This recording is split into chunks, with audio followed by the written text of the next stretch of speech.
આ 7 જ ટિપ્સથી ખાંડવી બનાવવામાં આવતા બધા પ્રોબ્લેમ સોલ્વ થઈ જશે. ટીપ 1, જો બેટરમાં પાણી વધી જશે તો ખાંડવી પથરાઈને રોલ નહીં વળે, અને જો પાણી ઓછું હશે તો ખાંડવી પાથરી જ નહીં શકીએ.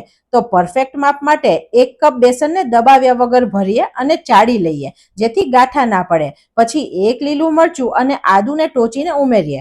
પછી તેમાં હિંગ, હળદર, મીઠું, 1 કપ મીડિયમ ખાટું દહીં મિક્સ કરી અને 2 કપ પાણી ઉમેરી અને બેટર બનાવીએ. ટીપ 2, બેટરમાં આદુ મરચાના કટકા છે તો ખાંડવી સરખી પાથરી નહીં શકીએ, તો મિશ્રણને ગાળી લઈએ. ટીપ 3, બેટરને ક્યારેય બંને દિશામાં નહીં ફેરવવાનું, નહીં તો ગાંઠા પડશે. ટીપ 4, જો ફ્લેમ ફાસ્ટ રાખીશું તો પાણી જલ્દી બળી જશે અને બેસન કાચું રહી જશે, તો ફ્લેમ સ્લો રાખજો. ટીપ 5, સ્મૂથ બેટર માટે બેટરને ફાસ્ટ હલાવવાનું. ટીપ 6, જો બેટરમાં તો પણ ગાંઠા પડે તો આ રીતે સ્પેચ્યુલાથી દબાવી દેવાના. મિશ્રણ ઘાટું થાય એટલે પાથરી અને ચેક કરીએ. ઠંડુ થતા ખાંડવીના રોલ સરસ વળે છે તો બેટરને પ્લેટફોર્મ પર એકદમ પતલું પાથરી દઈએ. ટીપ 7, ખાંડવી જેમાં પાથરીએ તેમાં તેલ નહીં લગાડવાનું, નહીં તો તે સરખી પથરાય નહીં.